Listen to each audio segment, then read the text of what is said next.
In our daily life, we always communicate with people in many ways. Did you know that there were communication processes that happen when you communicate with someone else? So, communication processes refer to the series of action or steps taken in order to successfully communicate. So, the communication process starts from the sender that have a message to be sent in his head, and it will continue with the encoding the message. Encoding the message is when the sender tries to come out with a sentence to send the message.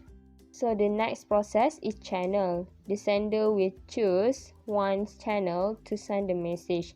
The channel could be through email, voice, phone call, television, advertisement, and many more.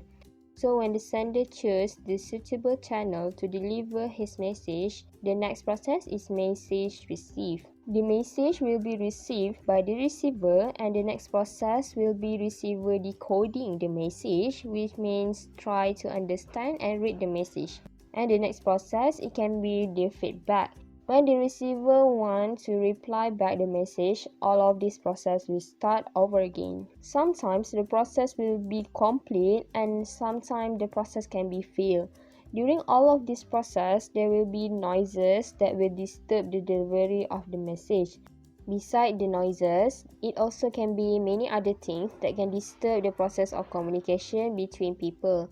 Check out on my next video about barrier in communication that can lead to misunderstanding between two people. So to enhance your understanding, I will give you guys one situational example. So for example, Amy want to ask Leah to go to the grocery store. So she used English to message Leah to ask her about that by using her phone. Then after a second, message have been received by Leah.